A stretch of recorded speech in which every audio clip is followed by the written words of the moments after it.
Welcome to The Spark, Medical Education for Curious Minds. We present the stories behind the people at UCSF and get to know the human behind the professional. I'm Paul Branford-Brenner, a student in the School of Medicine. And I'm Chloe Solis. This season, we're sparking a new conversation across UCSF. Where do you find joy, meaning, or purpose in your work? Paul, I am really excited for our listeners to hear about today's interviewee. Yes, so today I had the chance to talk with Dr. Shieva Khayam-Bashi, and we all have so many stories with Shieva. Shieva is a family medicine physician. She's a clinician at ZSFG. She was formerly the medical director of the short-term skilled nursing facility there. She's the faculty lead for the compassionate care elective, which is something we will talk about a lot during this interview. And she's a mentor, a role model, and a friend to so many people at UCSF. And so I'm sitting here with one of the co-coordinators of the compassionate care elective, Chloe. Could you tell a little bit about your kind of stories with Shieva or anything you'd like to share? Shieva is the type of mentor who genuinely and truly cares for all of her mentees, each and every one of them. For example, this past Sunday, she carved out 2 hours of her evening time to meet with me and the other coordinators of the elective to talk about what to expect for clerkships when we head into the hospitals next year. She put together this beautiful PowerPoint presentation, and one of the slides I'm reading here, right here says, "Keep your well full so that you can give to others." And there's like beautiful pictures of, full wells. And it made me think about Shieva's entire dedication to making sure that her students feel well and are therefore able to take care of other people. Yeah. How about you, Paul? Yeah, I think so many people have similar stories. For me, as she was one of the first people I reached out to after starting school here, because I met her in the elective, and asked if she could meet up just to talk about life. And the email she sent back was one of the kindest emails I've ever received in my life. And the fact that it was from, this successful doctor, mentor person, which is so profound for me. And she signed it by ending with love, which is something we talk about in the interview as well. But feeling love and support from people I look up to is something that makes you feel so welcome in the space here. And that's something I love about UCSF. And so then we went on this beautiful walk through Golden Gate Park with her dog, Shamsi, who we have to call out, who is an awesome dog, and just talked about everything, life, career, just kind of who we are as people. And having people in this space who are willing to give that much time just to support students, anyone who wants to reach out to them, is such an awesome person to have around. So it was so nice being able to talk with Shieva. And before we start the interview, she wanted me to note that the compassionate care name for the elective is from a current fourth year, Ahaley Chattopadhyay. And so we wanted to just give her a call out because it's a great name and a great elective. So thank you, Ahaley, for all of that. And without further ado, here is our interview with Dr. Shieva Khayam-Bashi.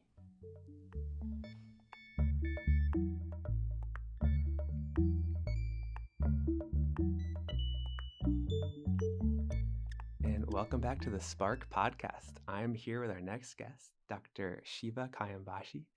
Shieva, thank you so much for being here. It is my pleasure, Paul. Thank you for having me. As soon as we started this podcast, Chloe and I knew we needed to have you on as a guest. I'm thrilled. And I give a little bit of background to the listener of kind of how we know each other. So you direct the compassionate care elective, which is, so every Tuesday we get to have virtual lunch together. Yes. And talk about compassion, empathy, and kind of all these ways they interrelate and connect in medicine. How did you get interested in starting something like that? Well, I've always been interested in the area and the just my interest in compassion and empathy and care in healthcare and love and meaning.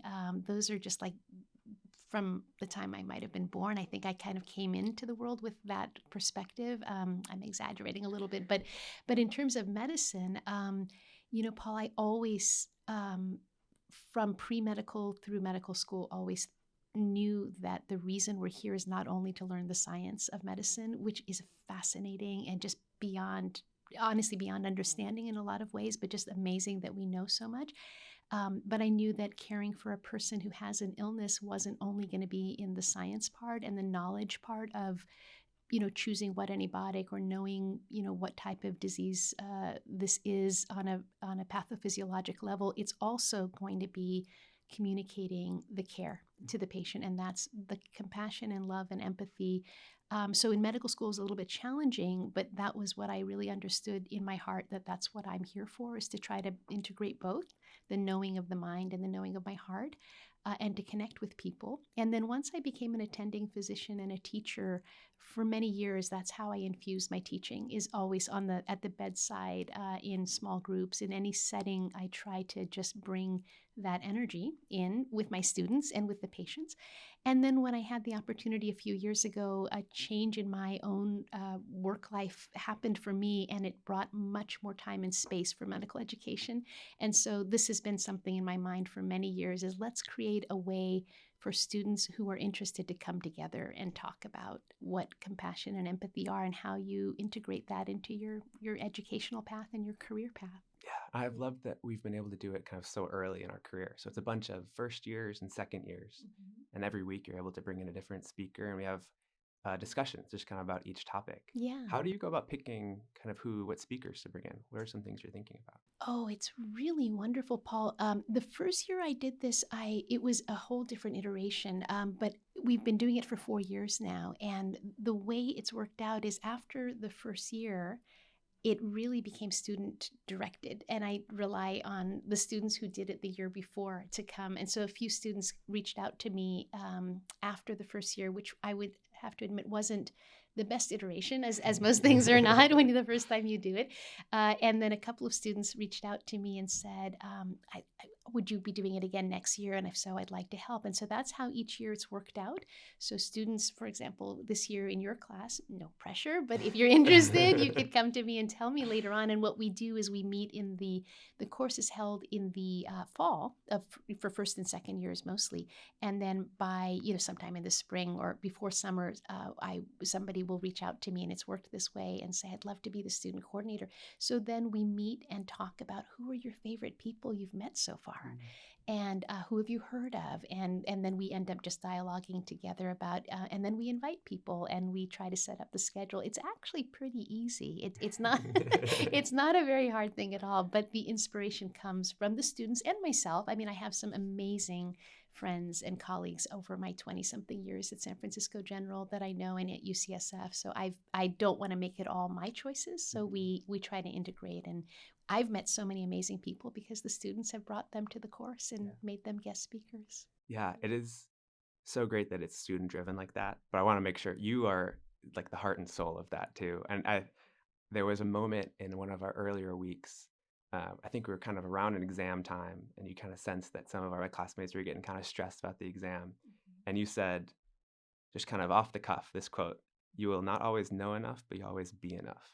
And I looked around the room after you said that, and like some of my classmates were like tearing up. It was exactly what people needed to hear, because the perspective, I feel like it's easy to kind of lose what's important early on in medical school.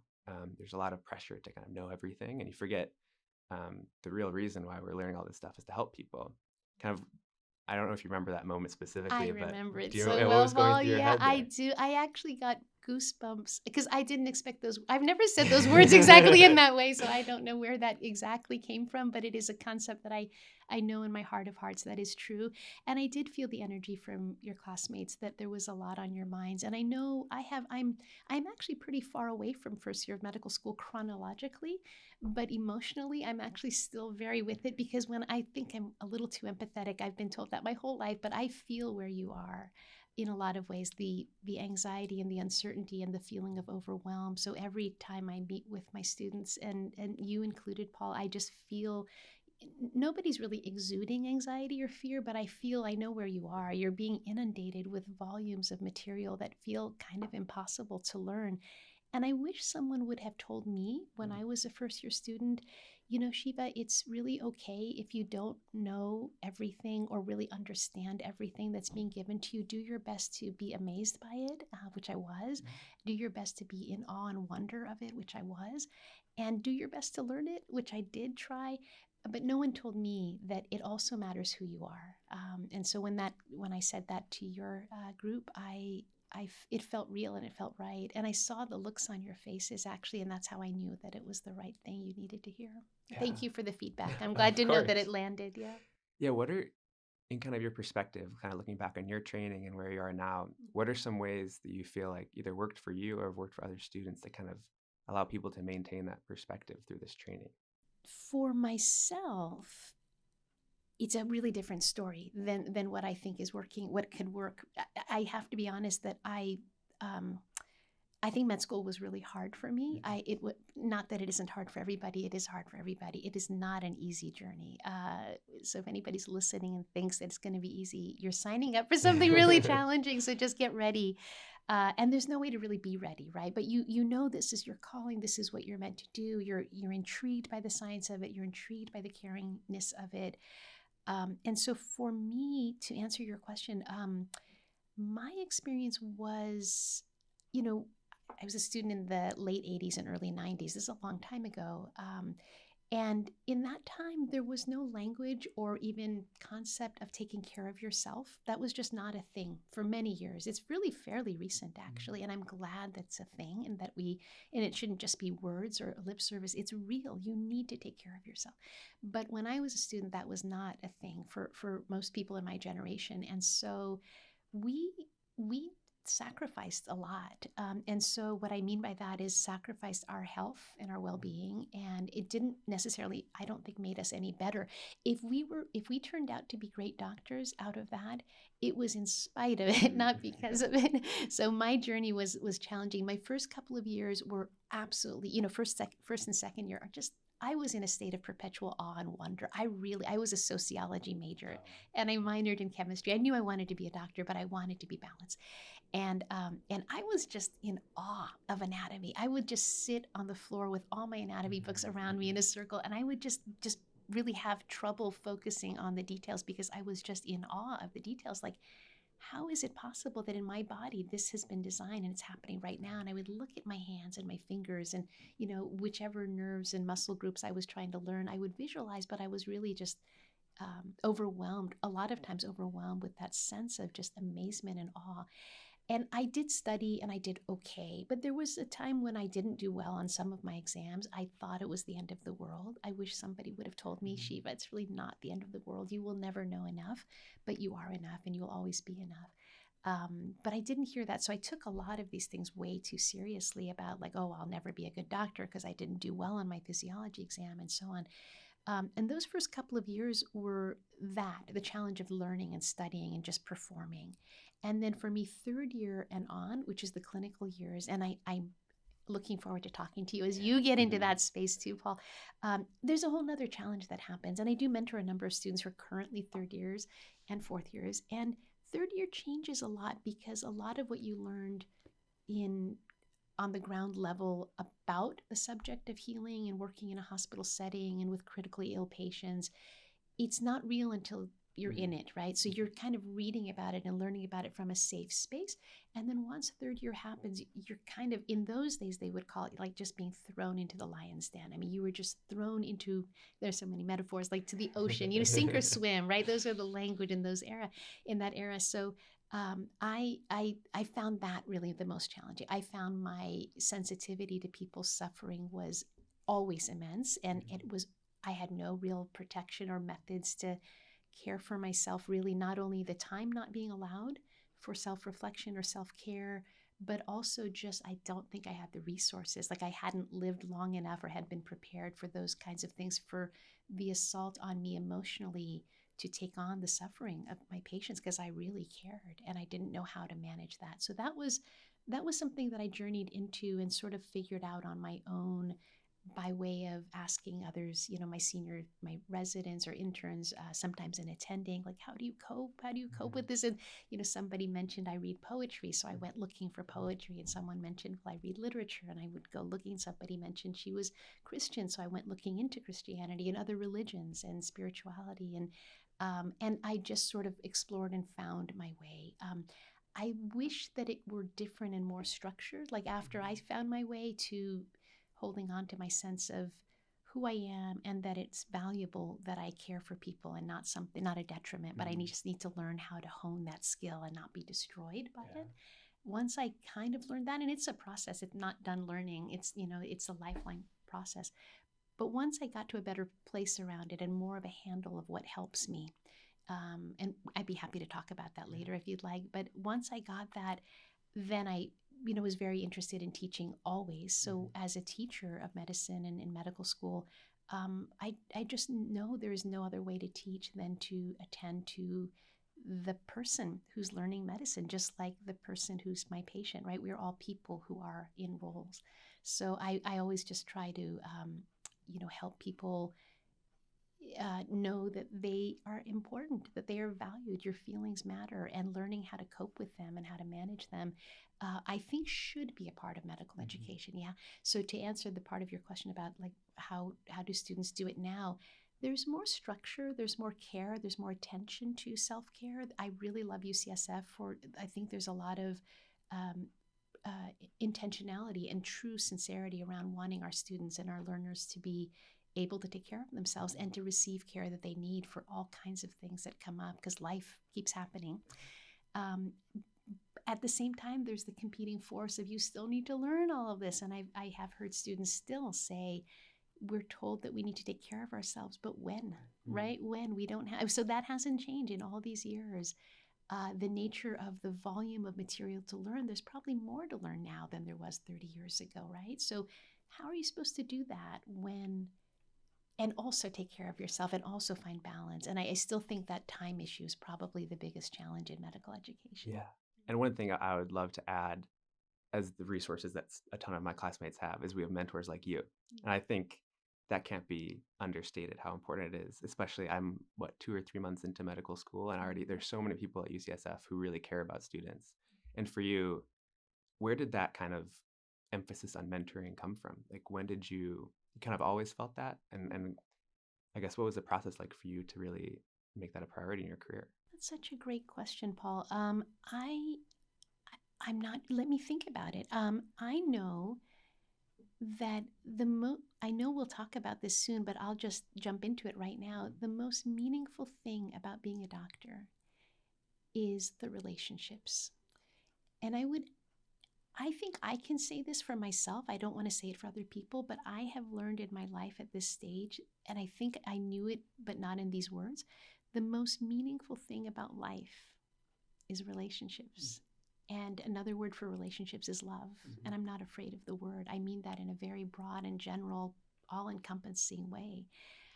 That we care about each other, that we show that we care about each other. That's really that's what life is about. If you talk to anybody at end of life, if they're in a hospice situation or anybody who knows that they're facing their mortality, everyone will say, I wish, my regrets are the relationships. My regrets that I didn't tell somebody I loved them, or I didn't behave in a more loving way, or I don't have regrets. I am so grateful that I lived a life with the expression of love and care and relationships that were meaningful. Obviously, they all have challenges. So I don't think there's anything else about this thing called medicine or this thing called life than to give attention to the relationships you have. So anyone that I'm sitting with, whether you're my student, whether you're my resident, whether you're my senior, whether you're my family, whether you're a stranger, whether you're my patient, whether you're a colleague, I really do try. I'm not perfect, but I try my best to attend to who they are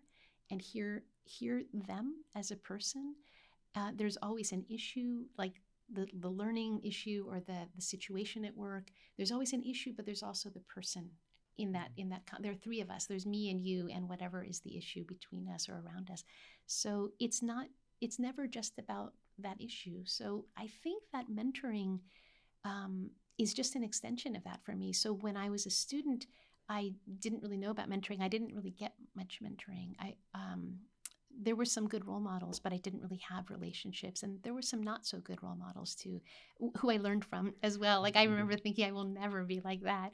And then once I graduated and I spent some time in the community, and then I became an attending doctor when I came back to San Francisco General. As soon as I had my first experience with teaching students in the clinic or on the wards in the hospital, there is no doubt in my mind that there's the patient and their experience and their family's experience, and there's the student or resident and their experience, both functionally as students or residents, but also emotionally and spiritually as who they are. And then there's me and my experience too. So there's a lot of experience going around that we have to kind of be attentive to. And if you give attention, loving, caring, sincere attention to the person in front of you, they grow better and the relationship is better. And so for me, and there's so much meaning and joy that's mutual in that. So why not? It's like when you tend to a garden, you know, there's seeds and flowers, and if you water them and care for them, they grow, and that makes you happy. So it's always a win-win kind of, you know. So for me, it seems selfless. It always seems selfless when someone is giving, but you really need to see the whole picture. There's a lot of return. There's a lot of return. I get such joy. You know, Paul, when we met and talked one time, it was so joyful for me to sit with you and listen and hear your story and your goals and your dreams and your experience, and then to reflect with you and to get to share mine. And that relationship is what it's all about. Yeah. So that's what mentoring is. It's not something magical that the mentor has and pours into somebody. It's this relationship. Yeah. One of the biggest things I feel like you touched on too is bringing love into the equation. And I think one thing that really made me take a step back is one of your first emails I got from you, you sign it off with much love or with love. And that's just, I kind of epitomizes like who you are as a person, kind of sharing that with the world. At what point in your life did you really feel like that was an important thing to kind of share with everyone around you, especially in a medical setting? Because that's something, as you brought up, is kind of a rare thing. I got some courage. You get, when you're a student, you don't have a lot of power, right? You think you know what you know, but you don't really have a loud or a heard voice very often. But I knew in medical school that it mattered. I would sit with patients. I would always be the last student or person in a room with a patient when we would round, because I would be sitting with them and holding their hand while the team was telling things to them. And then I would come back. And I know a lot of students like that, like you and others who you're going to be that person also. But I wasn't encouraged. I was really often reprimanded. I have a couple of stories that I could share. I don't want to make it negative, but I didn't take them seriously because I knew that it's not wrong. It's not wrong to care for the person. And if somebody's telling me it's wrong, they're probably wrong. And maybe they're stressed and they don't have time. But so then really what happened for me is once I became a resident, once I graduated and and I had residency, my experience was awesome. I did family medicine in there's no longer this county hospital, but it was a county hospital in Modesto, which has since shut down, as many county hospitals have for funding reasons. But at the time, I was with 8 or 9 classmates, and each year they're 3 years, and we ran the county hospital in Modesto, all family medicine. I had amazing mentors and teachers, amazing resident classmates, and we sort of just ran the hospital and took care of people and helped each other and supported each other. It was really one of the best experiences of my life, really, those 3 years, by comparison to the difficulties that I felt, the unsupportedness that I felt in medical school, through no fault of anyone. It was really the systems kind of an issue.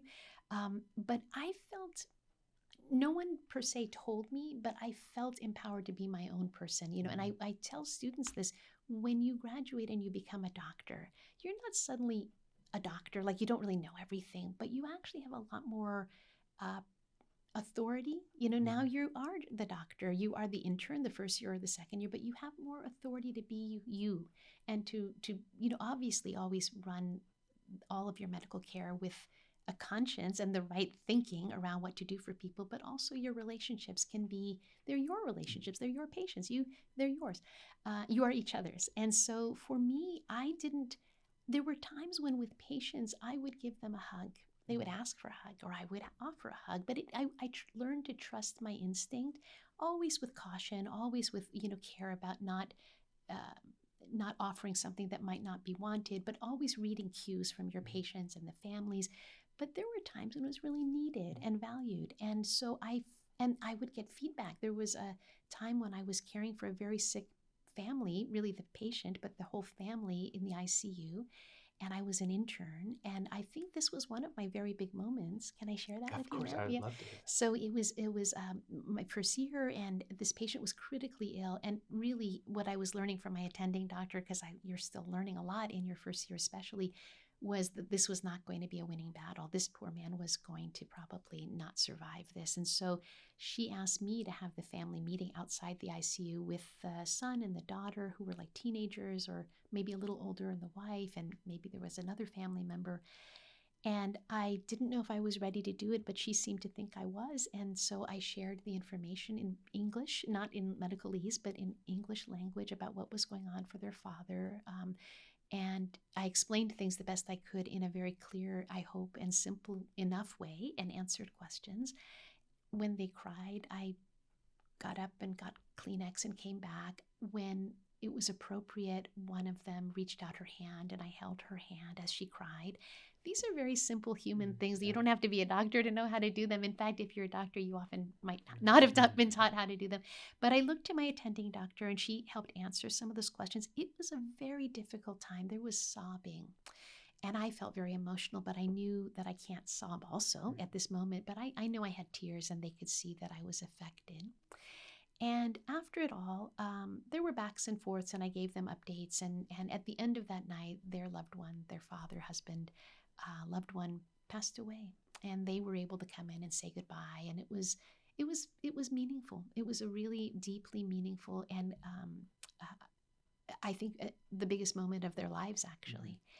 Of course, I was an intern, and I did the best I could. I don't think I was great at any of it. I'm sure I did things wrong, but when you're an intern, your pager keeps going off, right? So then right after that, I got paged to labor and delivery. I remember just miraculously a baby was born that same hour.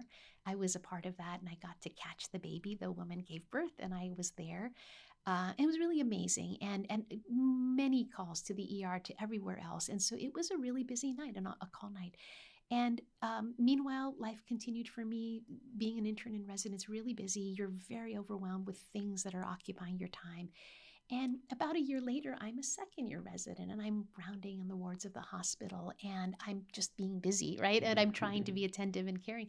And what happened was there was a family down, I saw in the periphery of my vision down the hall, who looked well-dressed and were carrying flowers. I assumed they were asking directions. I assumed they were looking to visit a patient. And one of the nurses pointed in my direction, so I assumed they were coming down the hall. And I just kept doing my notes and working. And then they came up to me and paused. And I looked up. I thought maybe they need directions to somebody's room. And they looked at me and said, "Are you Dr. Khayam-Bashi?" And I said, "Yes, I am." I didn't know how they would know that. And they looked at me, and they all had tears. And they said, "Today is the anniversary of our father's death. A year ago today, you took care of my dad and our family when he was dying in the ICU. And we were going to the funeral, but we wanted to come here, not the funeral, the cemetery, but we wanted to come here and to see if we could find you and thank you and tell you that we remember your kindness." Oh my gosh. Yeah, I was just stunned. I didn't have words. I was really just stunned that they remembered me, and that whatever I did or said a year ago, and a lot's happened for everyone, that mattered. Yeah. So it made me all the more aware that I need to really be attentive to every moment. When, there's a favorite quote I have that I remember Mother Teresa said, "We can do no great things, only small things with great love." And so your question about love is that I realized that there are times when I say to a patient, I'm careful about how I say it.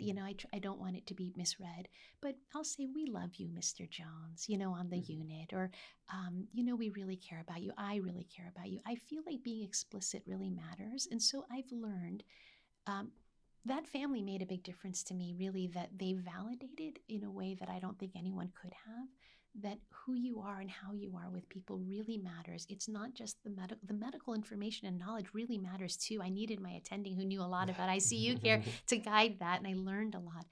There's no question, no one will say you should not learn enough, but don't ever think that's all you need to do. You also need to build your own sense of spirit and who you are. So for me, Paul, the idea of love, and I've read wonderful, authors over the years who are not afraid of the word. And I think what the world does need now and always is more love. And so I started to just decide that I'm going to just be explicit. I'm just going to use the word. And so as an attending doctor, I would, when appropriate, I would sometimes end my email messages, with love. Because it's true. It is love, and I want you to know it. And why not be real about it, right? Yeah. It makes such a huge difference. I think that story you told shows how showing up and being just present as a human, you weren't a doctor in that moment. You were just another person who is feeling for another family and understanding what it would be like to be in that situation. And you weren't offering a cure or some medical knowledge. You were just offering whatever support, like tissue. And I think that's something that can't be taught in a classroom. So how do you think you kind of develop those skills and that tendency to want to show love towards someone like that? I think when you know that your presence is 75 or 80 or 90% of the experience, right? I mean, I might be exaggerating. I don't think there's a way to give an actual percentage, but your presence, there is a quote by Ram Dass I remember reading a long time ago, and it really hit me. He said, what happens to another person in your presence is directly a function of who you are and not what you know. And I memorize that. Whenever I get a quote, I just memorize that. I don't really have my own innovative thoughts, but I can recognize wisdom when I hear it or read it. And when I read or heard that, that's exactly true. What happens to another person in your presence is directly a function of who I am. And so I think he continued. That was a talk that he had given to healthcare workers. And he said, and so the command, to physician, heal thyself is really real. Take care of yourself and be complete, be whole, so that you can affect another person in a positive and healing way. I think if you, at whatever stage of life you are, whether you're pre-med or a first-year medical student or later in your training, if you realize that what happens to another person, including myself, like what happens to me, I have been the recipient of kind people. I wish more. I mean, all of us, there could be more kindness in the world. But when I receive kindness, and the smallest thing, just a gesture, from the grocery clerk, when they just look at me in the eyes and say, "I love your sweater," and "I like your smile. Have a nice day." I've had that happen sometimes, and I'm just floored like that. Do you know how much that mattered? You made me feel like I mattered as a person. And I say that back to the person. I say, "Thank you so much. You made my day. Your attention to me as a person made my day." And again, this concept is important. If you feel it, then you'll make it real for yourself. So I think maybe talking about this. I'm so glad we're talking about this today. I don't really often get the chance to talk about this, Paul, so thank you. But sometimes one-on-one for sure.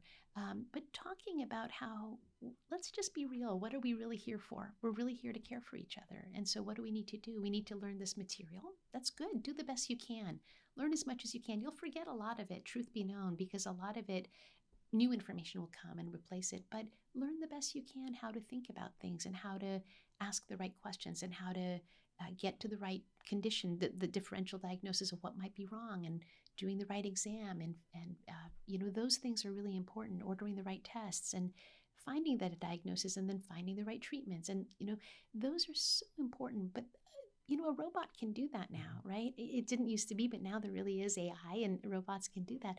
What do you bring? You bring the healing energy. And so that healing energy is your kindness. It's your eye contact. It's your tone of voice. It's your patience. It's your willingness to listen and allow silence. It's your treating the person like they matter. And telling them, I'm here for you, and being there for them. So how do you develop that? For me, everyone is going to have their own journey. For me, I think it came from just this really deep sense of calling and wanting to connect with people, and realizing the truth is this is how you connect.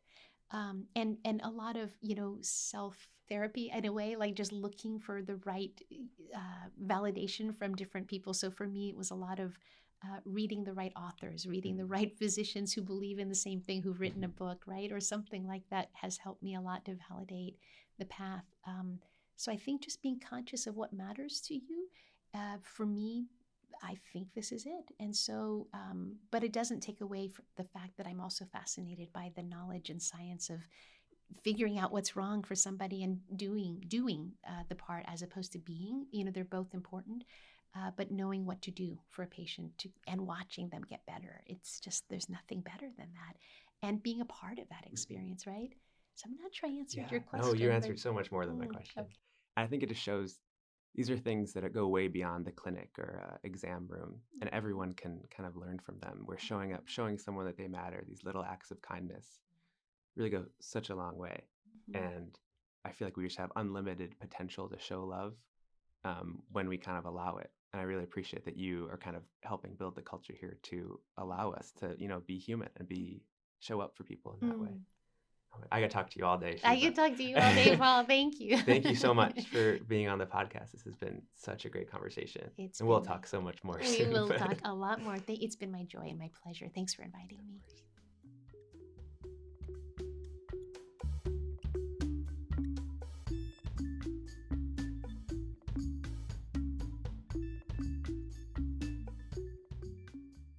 I think my favorite line from this episode, and a line that I actually do hear from Shieva a lot as one of my mentors, is, "You will not always know enough, but you will always be enough." And I feel like that is a line that encapsulates everything that Shieva is as a physician, as a mentor, as a teacher. What about you, Paul? Yeah, I talked a little bit about it in the episode, but I'll never forget that first moment when she brought it up in our compassionate care elective, and just to see the looks on my peers' faces. It was exactly what we needed to hear at the time.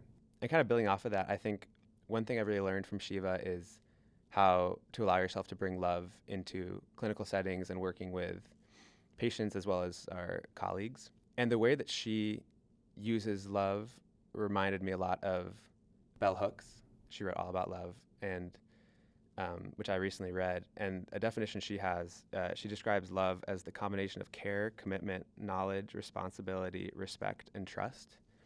And I think those are all aspects that should be present in care and taking care of patients.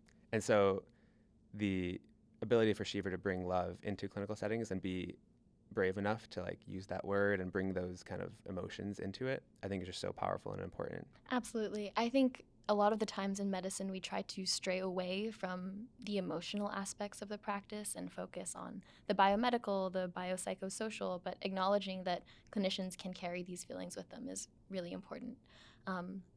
Your commentary about the book that you had recently read, which I know you read with a few of your classmates, made me think about how I met Shieva, which was last year through the UCSF Medical Humanities Inquiry Immersion class. And to our listeners, one special and sort of new thing that Paul and I wanted to try for this episode was reading one of Shieva's poems, which she shared with us during that class. And Paul, I'll let you take it away. Yeah, this is one of my favorite poems. So it's a Mary Oliver poem, who I'm a big fan of. It's Wild Geese. And so I recently also just took the same medical humanities mini course where we spent 2 weeks kind of diving into different medical humanities topics. And Shieva opened the whole course with reading this poem, which is how I will end this episode as well. So here it is, Wild Geese by Mary Oliver. You do not have to be good. You do not have to walk on your knees for 100 miles through the desert repenting. You only have to let the soft animal of your body love what it loves. Tell me about your despair, and I will tell you mine. Meanwhile, the world goes on. Meanwhile, the sun and the clear pebbles of the rain are moving across the landscapes, over the prairies and the deep trees, the mountains and the rivers. Meanwhile, the wild geese, high in the clean blue air, are heading home again. Whoever you are, no matter how lonely, the world offers itself to your imagination, calls to you like the wild geese, harsh and exciting, over and over, announcing your place in the family of things. And with that, we'll end this week's episode. We hope you tune in next time for our next interview.